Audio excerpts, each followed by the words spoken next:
vêm, como elas vêm. E no primeiro momento em que eu estive ali no médico fazendo uma avaliação sobre as que estariam no queixo, ele olhou para o peito e falou assim: minha irmã, a senhora está preocupada com o queixo, mas o que me chama muito mais atenção pelo aspecto dela é a que está no peito e na barriga. Pelo aspecto dela, então nós vamos retirar. Eu passei por esse procedimento, estou com 13 pontos ao todo, graças a Deus estou bem. E quando a gente estava retornando, para a cidade, teve um acidente que eu acredito que a maioria que acompanhou foi o ônibus, na BR, próximo de São Pedro. Nós ficamos ali 3 horas parados no trânsito, um cenário assim, muito triste, que a gente está vendo aquela situação e acompanhando de perto. E nesse ínterim eu recebo a mensagem da Deusiane me convidando. Eu falei, bom, a situação aqui vai depender da recuperação, mas para a honra e glória do Senhor eu estarei lá. Então estamos aqui, na eminência e na dependência do Senhor para trazer o que Ele quer nos entregar nesta noite. Eu convido os amados irmãos a estarem abrindo a palavra em Lucas 15, de 11 a 32. Esse texto é um texto assim, bem conhecido, ele é um texto bem prolongado, mas eu quero aqui dissertar um pouco o que o Senhor quer falar conosco nesta noite, através desse texto, porque ele começa dizendo o seguinte: e continuou, certo homem tinha 2 filhos. O mais moço, ele disse ao pai: pai, dá-me parte da herança que me cabe. E ele lhes repartiu os haveres. Passados não muitos dias, o filho mais moço, ajuntando tudo o que era seu, partiu para uma terra distante e lá dissipou todos os seus bens, vivendo dissolutamente. Depois de ter consumido tudo, sobreveio àquele país uma grande fome e ele começou a passar necessidades. Então ele foi e se agregou a um dos cidadãos daquela terra, e este o mandou para os seus campos, a guardar os porcos. Ali desejava ele fartar-se das alfajorras dos porcos que eles comiam, mas ninguém lhe dava nada do que comer. Então, caindo em si, ele disse: quantos trabalhadores de meu pai têm pão com fartura, e eu aqui morto de fome? Levantar-me e irei ter com meu pai, e lhe direi: pai, pequei contra o céu e diante de ti, já não sou digno de ser chamado de teu filho. Eu fico imaginando aqui, irmãos, o quanto ele não deve ter projetado essa fala mentalmente. Eu vou voltar, eu vou falar como meu pai. Eu não sou digno de ser chamado mais de teu filho. Quando isso não deve ter incomodado na sua mente, porque ele estava caindo em si. Já não sou digno de ser chamado teu filho. Trata-me como um dos teus trabalhadores. E levantando-se, foi para o seu pai. Vindo ele ainda longe, quando seu pai o avistou, e compadecido dele, correndo o abraçou e o beijou. E o filho lhe disse: pai, pequei contra o céu e diante de ti, já não sou digno de ser chamado de teu filho. O pai, porém, disse aos seus servos: trazei depressa a melhor roupa, veste-o, põe-lhe o anel no seu dedo e sandálias nos seus pés. Trazei também e matai novilhos cevados, comamos e regozijamo-nos, porque este meu filho estava morto e reviveu, estava perdido e foi achado. E começaram a regozijar-se, festejando o retorno dele. Ora, o filho mais velho estivera no campo, e quando voltava, ao se aproximar da casa, ouviu a música e as danças. Chamou um dos criados e perguntou-lhes: o que era aquilo? O que está acontecendo? E ele informou: veio teu irmão e o teu pai mandou matar o filho cevado, porque o recuperou com saúde. Ele se indignou e não queria entrar, saindo, porém, o pai procurava o aconselhá-lo. Mas ele respondeu a seu pai: há tantos anos que te sirvo, sem jamais transgredir uma ordem tua, e nunca me destes um cabrito para alegrar-me com os meus amigos. Vindo, porém, esse teu filho, que desperdiçou os teus bens como as diretrizes, tu mandastes matar para ele um novilho cevado. Então lhe respondeu o pai: meu filho, tu sempre estás comigo, tudo o que é meu é teu. E eu termino por aqui. Eu gostaria de pedir nesse momento que meu esposo Denilson estivesse fazendo uma oração de intercessão, porque a palavra do Senhor ela foi aberta e que Deus esteja falando através de mim aquilo que Ele quer entregar aos nossos corações neste dia de hoje.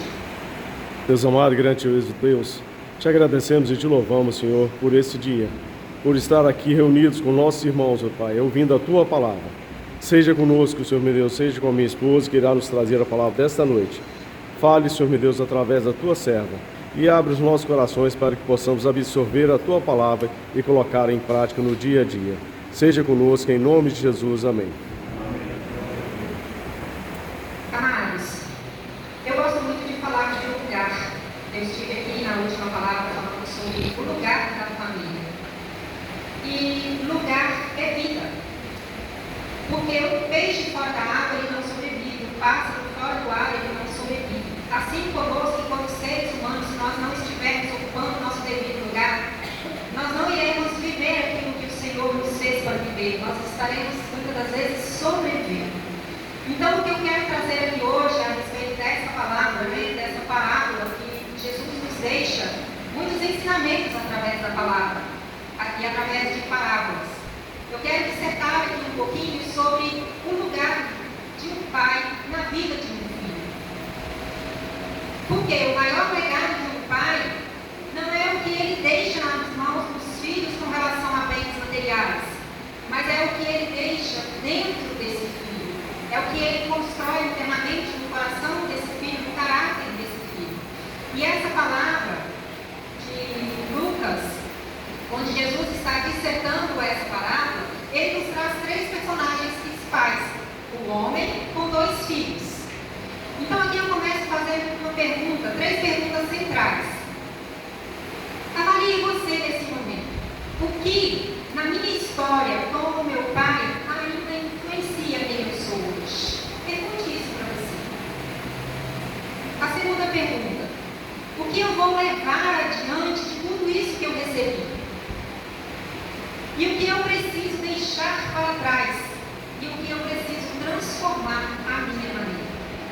Porque quando nós olhamos para os filhos, nós vemos aqui bem descrito o filho mais novo, ele pediu uma herança. Então eu vou classificar aqui o filho mais novo como o filho que saiu.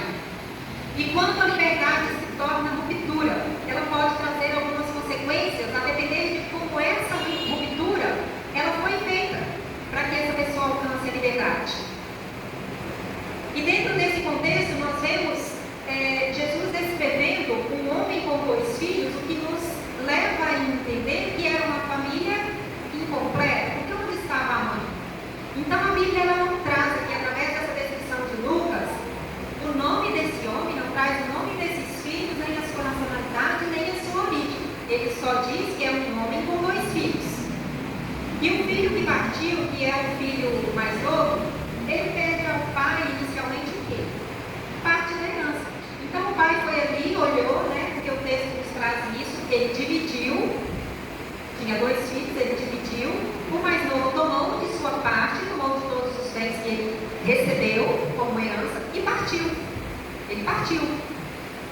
E o pedido de receber a herança, enquanto o pai ainda estava vivo, naquele contexto, naquela época, ele trazia um significado que poderia dizer nas entrelinhas: eu gostaria talvez que o pai estivesse morto, porque eu não quero ter contato. E quando nós olhamos para essa questão que ele partiu para onde? Ele partiu para distante, ele partiu para terras estrangeiras, para bem longe do pai. Porque o que ele queria? Ele queria, na verdade, era o quê? Os bens do pai. Mas ele não queria mais a presença, ele não queria viver na casa do pai. Ele não queria apenas o dinheiro, ele queria uma vida separada, longe daquela casa, longe daquele contexto ao qual ele estava vivendo. E ele partiu para uma terra distante, porque ele queria a distância. E quando nós olhamos para esse significado, então, da distância, trazendo para o nosso contexto hoje, ele queria os bens do pai. Mas ele não queria mais essa relação. O que nós temos visto hoje?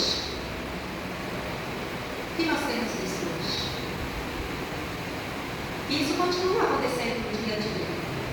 Por quê? Muitos filhos hoje querem liberdade sem responsabilidade. Muitos filhos hoje querem os seus direitos sem nutrir os vínculos, sem manter essa vinculação.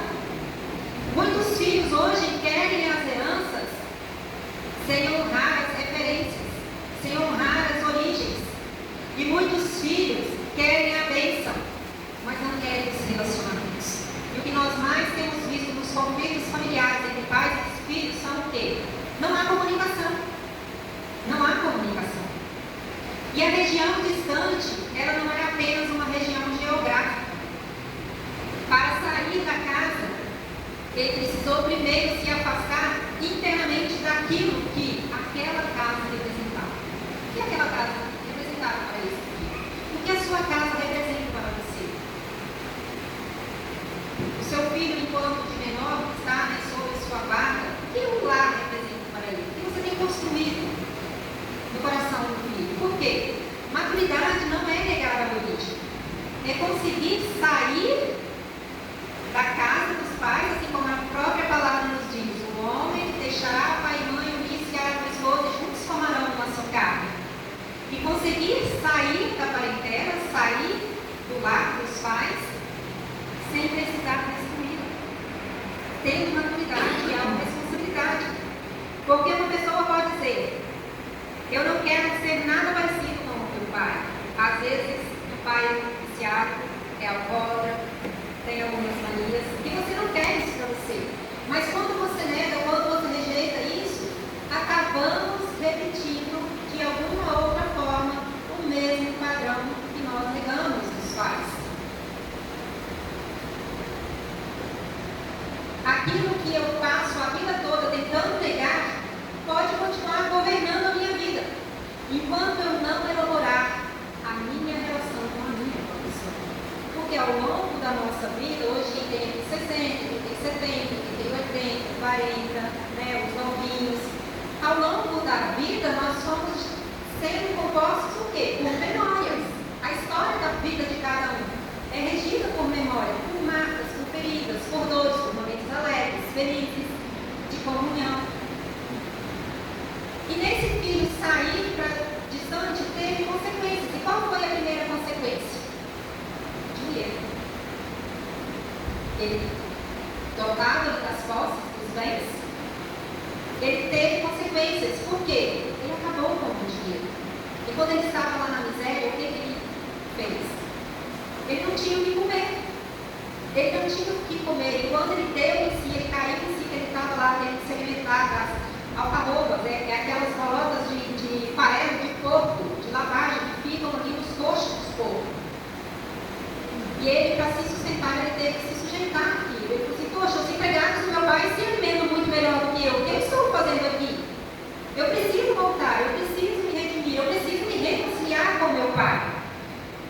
E as consequências aqui dele perder o dinheiro, nós vamos ver mais a seguir, que ele perdeu tudo, mas uma coisa única ele não perdeu: o direito da filiação, o direito do lugar de filho. Por quê? O filho perdeu ali a alegria de viver. O filho mais novo, nessa condição, ele perdeu a alegria de viver. Ele perdeu dinheiro, ele perdeu o status, ele perdeu segurança, ele perdeu a autonomia, a própria integridade, a identidade. Mas a maturidade não é negar a origem. É poder reconhecer que eu vim daqui, eu pertenço, eu faço parte. Eu não posso negar as minhas origens. E eu posso seguir, mas eu preciso seguir o quê? Honrando e sendo grato àquilo que eu recebi. A ruptura não precisa ser o preço da autonomia. E aqui nós entramos então no outro personagem dessa história, que é o segundo filho, o filho mais velho. O que aconteceu? O que o texto nos narra sobre esse filho? Ele permaneceu. Mas existe um fato importante que muitas das vezes, até nos dias de hoje, a gente olha e diz o seguinte: aquele que permanece é o que mais assume responsabilidades. Muitas das vezes é aquele que mais recebe, porque ele está próximo, né? Mas é aquele que mais assume responsabilidades com relação aos pais. Mas quando permanecer não significa pertencer, também traz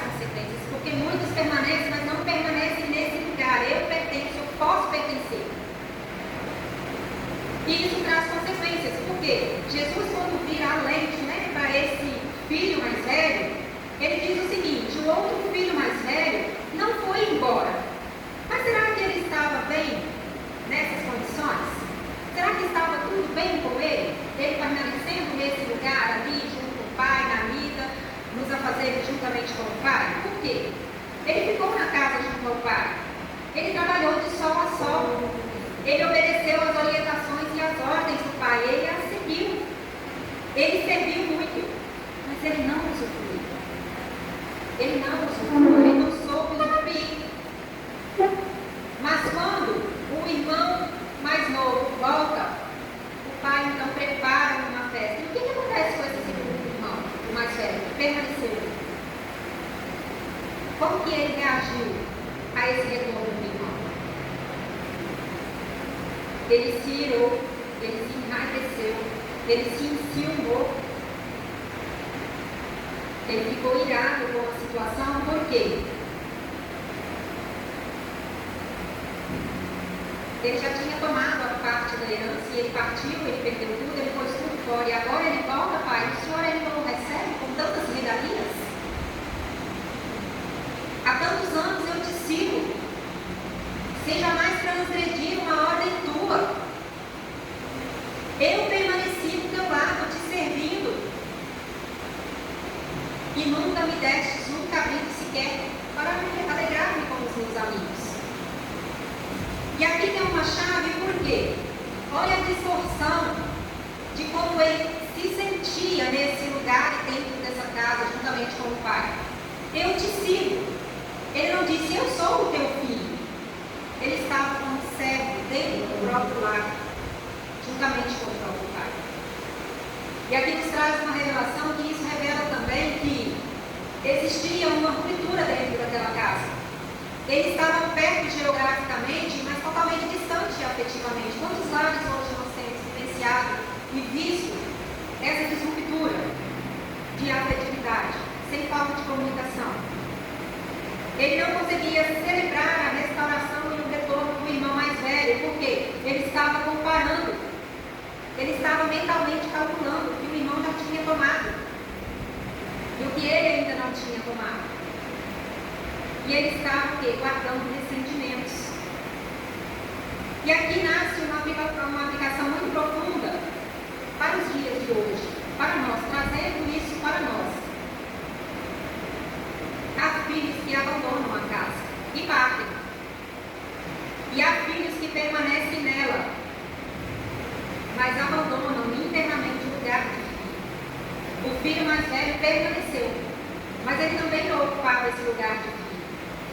Porque enquanto um buscava liberdade, negando as suas origens e as suas raízes, o outro buscava o quê? Reconhecimento no fazer, no executar. Ele talvez estivesse ali em busca de uma validação, em busca de fazer. Eu faço para ver se meu pai de fato me reconhece, se eu alcanço o merecimento, o favor do meu pai. Um rompe pela rebeldia, porque o filho mais novo, ele rompeu pela rebeldia. Só que o outro, ele se aprisionou pelo desempenho, acreditando que o seu valor está no que ele faz e não em quem ele é. E ambos não reconheciam quem eles eram diante do Pai. Vocês concordam com isso? Que ambos não foram capazes até aqui de reconhecer tanto o que pediu e saiu e partiu e gastou, e o que permaneceu, que poderia lhe usufruir, que não foi capaz de usufruir. Porque certamente se ele tivesse chegado com a humildade, pai, tem um cabrito para mim festejar com os meus amigos, será que o pai teria negado? Certamente que não, né? E aqui eu quero dissecar assim, algumas distorções a respeito desse filho mais novo e do filho mais velho. O filho mais novo, talvez no seu interior, quando ele pediu para partir, talvez ele tivesse uma voz latente que dissesse o seguinte: eu quero viver sem você. Ele rompe com a casa para encontrar a própria vida. E talvez o filho mais velho ele também tivesse uma outra voz interior que dissesse o seguinte: pai, eu fiz tudo por você e não recebi nada. Ele permanece permanece na casa, mas transforma a filiação em uma relação de desempenho e cobrança. E aqui eu quero trazer uma comparação dessa distorção entre os dois, por quê? O filho que saiu buscou liberdade. O filho que ficou, ele buscou reconhecimento. O filho que saiu rompeu com a casa. O que ficou, ressentiu-se com a casa dentro dela. O que saiu, desperdiçou os seus recursos. O que permaneceu, ele acumulou o quê? Ressentimentos e mágoas. O que saiu, ele quis viver longe do pai. E o que permaneceu, ele trabalhou perto do pai. O que saiu, ele precisou voltar. E o que ficou, ele precisou aprender a celebrar. Porque quando o irmão voltou, ele não quis celebrar. Ele não se alegrou com o retorno do irmão. O que saiu, perdeu-se na distância. E o que permaneceu, perdeu-se na comparação. Ele estava se comparando. Então, todos dois tinham distorções que nós podemos olhar aqui como o quê? Uma distorção de identidade. E então eu quero trazer uma pergunta. Qual dos dois estava verdadeiramente ocupando o lugar de filho? Será que algum dos dois estava ocupando esse lugar de filho? Por quê? Um estava longe demais para perceber que ainda era filho. E o outro estava perto demais para perceber que também era filho. Eles haviam uma distorção. Mas e o pai aqui, que é a figura central dessa passagem? Ele não abandonou nem o filho que partiu. E eu fico imaginando a dor desse pai. Saber que o filho partiu naquela circunstância sem ter notícia. Porque certamente esse filho não tinha lá um telefone para mandar um WhatsApp, para mandar um pai, estou aqui, estou curtindo, estou na balada. Certamente naquela época não tinha. Então esse pai conviveu. O texto não traz quanto tempo, mas ele conviveu com essa angústia da falta de notícias desse filho. Por isso a alegria dele é tamanha. Teu filho no meu coração talvez já estivesse dado como morto e ele voltou, ele está vivo. Alegre-se comigo. Quando ele vai ali e vê aquele filho retornando. Mas também não rejeita o filho que ficou, de momento algum. Quando o mais novo retorna, o pai corre ao seu encontro. E quando o mais velho se recusa então a entrar ali na festa, porque quando o mais novo chegou, pelo que o texto nos narra, o mais velho estava lá na roça, ele estava na lida, ele não viu esse momento inicial em que o filho retornava, em que o irmão retornava. E quando ele chega, estava todo mundo ali na festa, já festejando. O que está acontecendo aqui? Eu saí, estava com silêncio, agora está todo mundo festejando, música, som, comida farta. E ele não foi ter com o pai, em primeiro lugar, para saber do que se passava. Ele foi ter com os outros servos, e os servos ali o informaram. Teu irmão retornou e teu pai está festejando. E o que ele fez? Ele não foi lá. Ele não entrou no local. Ele não entrou na casa. O pai saiu para ir buscar. Quando o mais velho se recusa a entrar na festa, o pai sai para conversar com ele. Isso é extraordinário, porque se nós olharmos hoje, para um contexto de Deus, quantos irmãos, muitas das vezes, nós vemos que estão desviados. E basta que ele diga um sim, que Deus entra e faz algo. Deus está ali pronto para fazer algo. O pai vai ao encontro dos dois. Um precisava voltar para casa.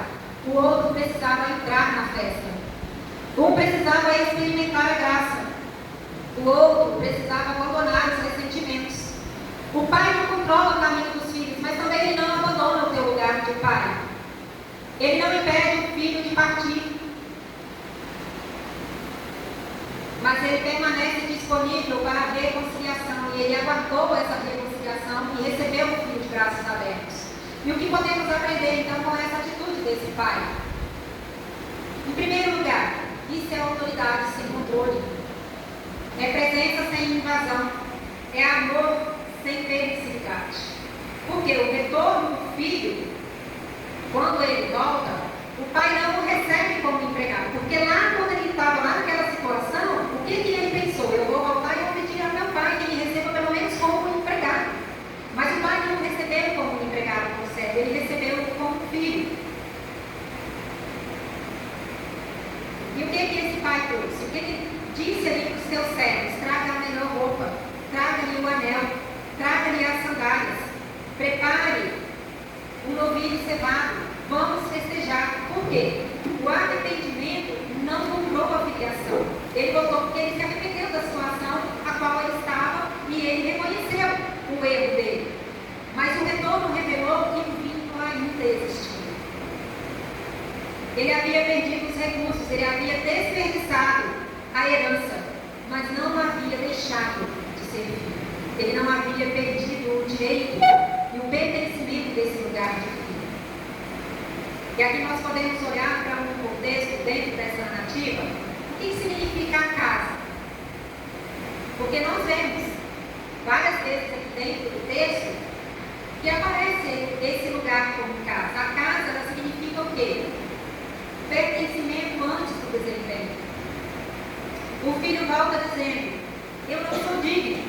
Mas o pai responde o quê? Ele não responde confrontando o filho, dizendo que ele está errado. O pai responde com significados, com atitudes. Quais são essas atitudes? As próprias vestes, o anel, as sandálias. Ele não olhou para as consequências, porque certamente se fosse um pai agradecido, ele iria ter passado uma lição de moral. Você saiu, você pôs tudo fora, você perdeu tudo. Teve consequências? Sim, teve. A gente não pode negar as consequências. Né? Ele perdeu o dinheiro, ele pode ter passado por algumas experiências dolorosas. As escolhas tiveram consequências graves na vida dele. Talvez ele perdeu ali longos anos da sua mocidade, da sua vida, que pudesse ter aproveitado de uma outra forma. Teve consequências, mas as consequências elas não se transformaram aqui dentro desse contexto o quê? Em exclusão da filiação. E isso é extremamente importante da gente entender o contexto hoje, porque muitas rupturas de filhos que quando acontecem com pais, a primeira questão que acontece é o quê? Uma exclusão. Como que eu sinto, Renato? Porque muitas vezes eu excluí o meu filho, ou eu excluí o meu pai ou a minha mãe, dadas as circunstâncias das quais levou essa ruptura.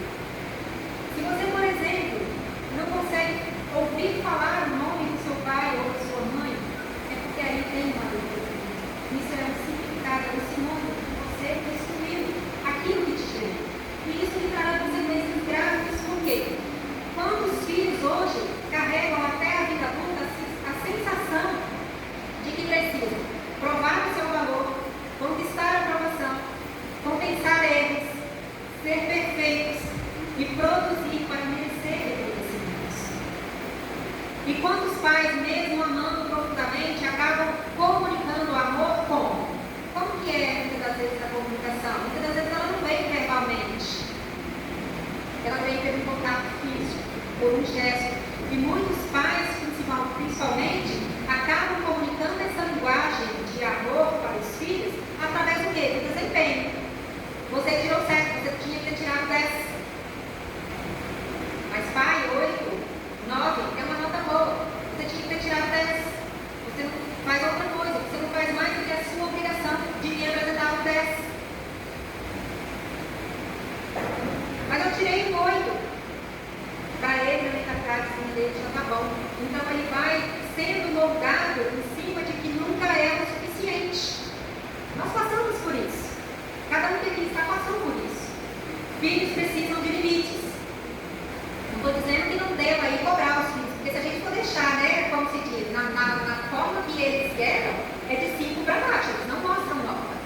Não mostram nota. A gente tem que estar de 5. E filhos precisam de limites, mas eles precisam saber que os limites não cancelam o obedecimento. Por quê? Limite é proteção. Quando a gente estava voltando, paramos lá no asfalto, né, na BR, mais de 3 horas, o João Lucas começou a euforia dentro do carro, eu estava começando a dar dor, a minha sogra também estava operada, estava com dor, e eu comecei a falar para ele o seguinte: meu filho, deixa eu te falar uma frase, guarda, registra, grava ela na testa. Limite é proteção. Toda vez que você ultrapassa um limite, vai ter consequências. Limite é proteção. E aí depois ele veio brincando: mãe, essa frase eu vou gravar. Limite é proteção. Limite é proteção. E quando os pais não criam os filhos com limites, esses filhos não vão ser capazes de honrar e respeitar a autoridade.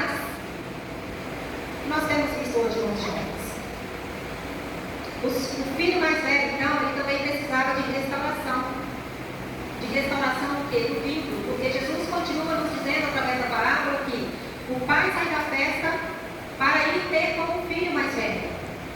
Porque aqui também apareceu uma necessidade latente dele.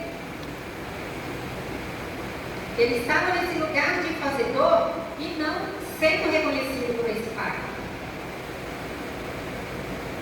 Há pessoas que passam a vida inteira tentando conquistar aquilo que já receberam, porque nunca aprenderam a desfrutar de fato o lugar do.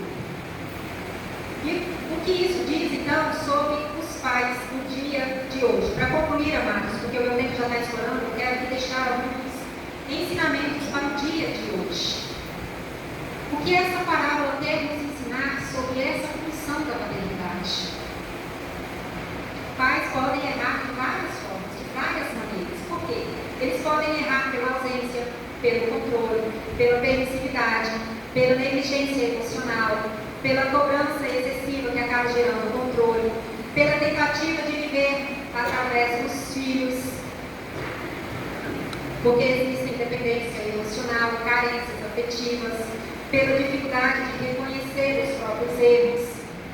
Mas pais não precisam ser perfeitos para serem pais suficientemente bons. Eles precisam o quê? Estar dispostos a ocupar o lugar de responsabilidade que lhes cabe dentro dessa função. Porque pai e mãe são funções que um homem e uma mulher comum, imperfeitos, exercem. E muitas das vezes nós olhamos para as imperfeições, né? Os erros.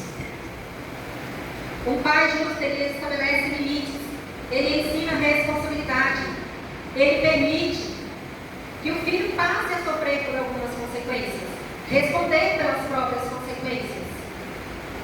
Ele não humilha, ele não controla a vida adulta do filho, ele não o abandona emocionalmente. De vez em quando eu uso o termo para o João Lucas o seguinte: filho, você está crescendo, você já não está cabendo no colo da mamãe. Mas mesmo que seja a cabecinha, você saiba que esse colo sempre estará, mesmo que seja para apoiar a sua cabecinha, quando você precisar. Eu quero que você alce voos, assim como a palavra diz, filhos são flechas a serem voltados, fiados e lançados.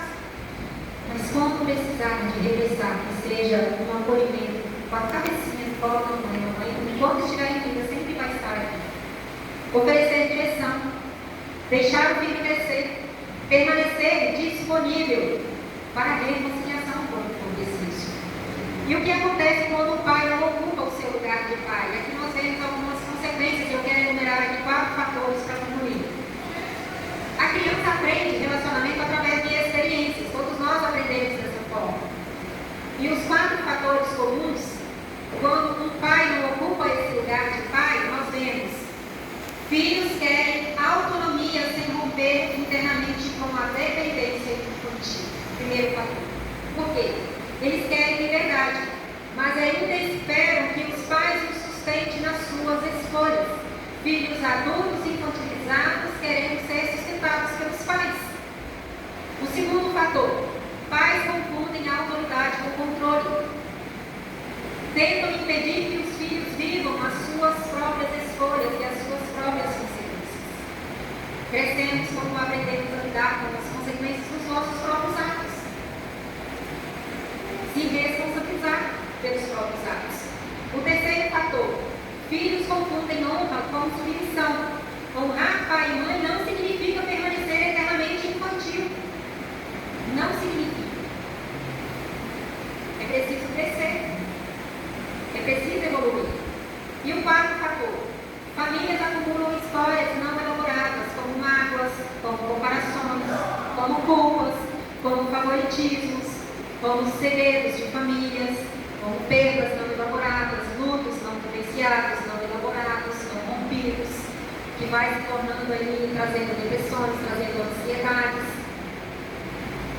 Exclusões e expectativas podem atravessar o quê? Gerações. A gente está falando aqui dentro de um contexto de pai para filho, trazendo hoje, mas todo pai que aqui está também tem pai, também é filho. Então isso é uma cadeia de gerações que vem nos alcançando. Hoje somos nós que estamos aqui. Um pai pode morar na mesma casa e ainda assim mesmo ser inacessível. Pode prover tudo e conversar pouco. comunicação. Pode controlar muito, porque tem medo de perder a autoridade. E a autoridade é diferente de autoritarismo. Pode permitir tudo, porque tem culpas e necessidades que o filho venha preencher, como seus próprios vazios internos. Pode exigir desempenho, porque acredita que está preparando o filho para a vida. Nossa história influencia a nossa formação, mas não precisa determinar o nosso destino. Por quê? De todas as ciências, de todas as ideologias que nós podemos aprender enquanto desenvolvimento humano, enquanto autoconhecimento, enquanto neurociência, nada se compara ao que o Evangelho nos deixa. E o que o Evangelho nos deixa como base? A redenção. Essa é a base. Por quê? Quando nós olhamos para esses personagens centrais aqui que Jesus descreve, o homem e os seus dois filhos, quem são esses personagens? Se você conseguir compreender quem é esses personagens que Jesus está querendo nos deixar, através dessa palavra, quem são esses personagens?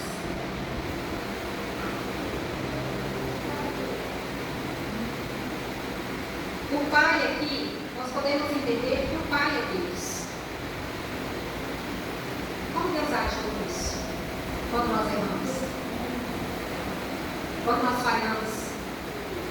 Mas quando nós chegamos contritos diante dele, quebrantados, reconhecendo o nosso erro, nos humilhando, nos quebrantando diante dele, reconhecendo o nosso pecado, pedindo perdão. A própria palavra nos diz que ele pega uma borracha e ele apaga.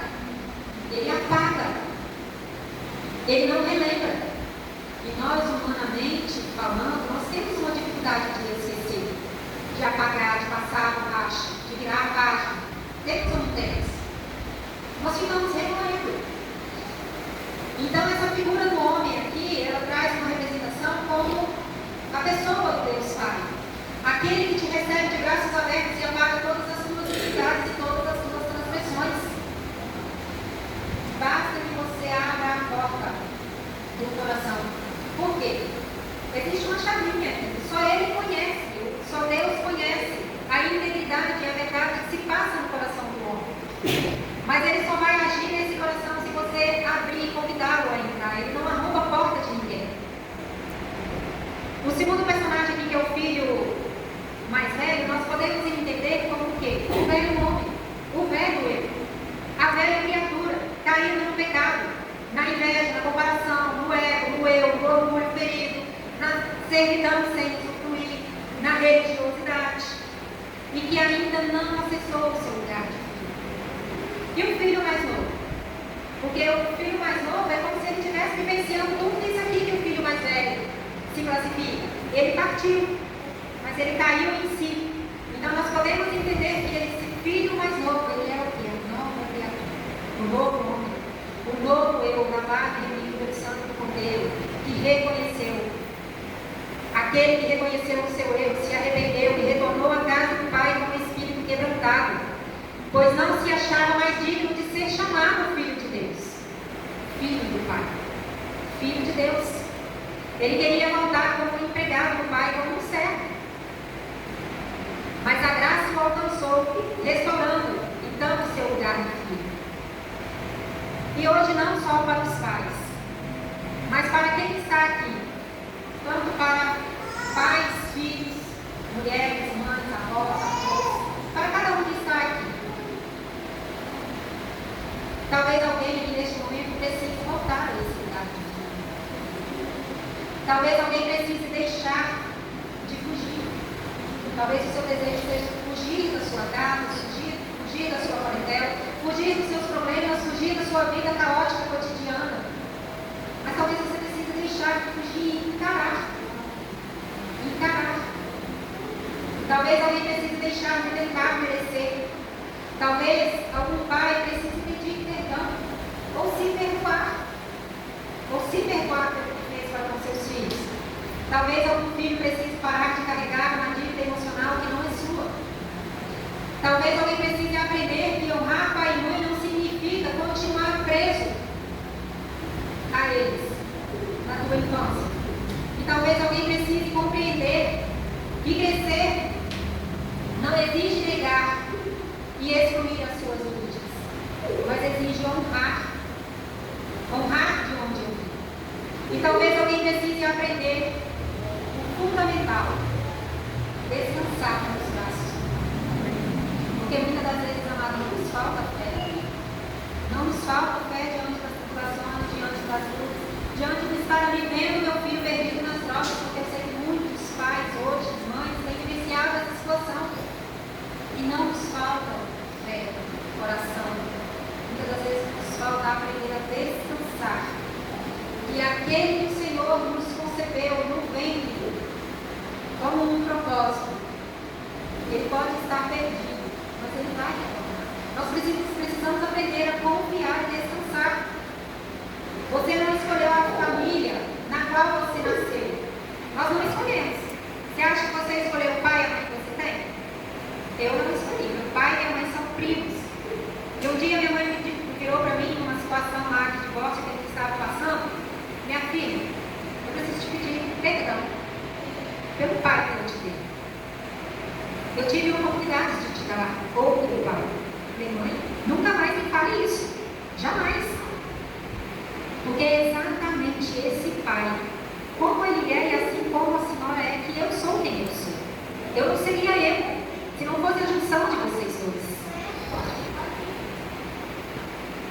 E aqui, para concluir, eu quero trazer Provérbios 27. Ele estava aqui na chamada do folder inicial. O justo anda na sua integridade. Felizes serão os filhos depois dele. Por quê? Não é a perfeição do pai que abençoa a próxima geração. É a integridade. Que nossos filhos recebam de nós mais do que uma herança para gastar. Que recebam uma história suficientemente íntegra para continuar. Porque legado, amados, legado de um pai, legado de uma mãe, legado que você deixa para o seu filho, não é nada com relação a bens materiais, é caráter, é valor, é princípios, ensinamentos, correção, disciplina, amor, admoestação. Isso é um legado com a integridade que o pai deixa para os seus filhos. Então eu concluo aqui essa mensagem que o Senhor quis nos entregar hoje, através dessa parábola, porque Jesus nos ensina muito através de parábolas.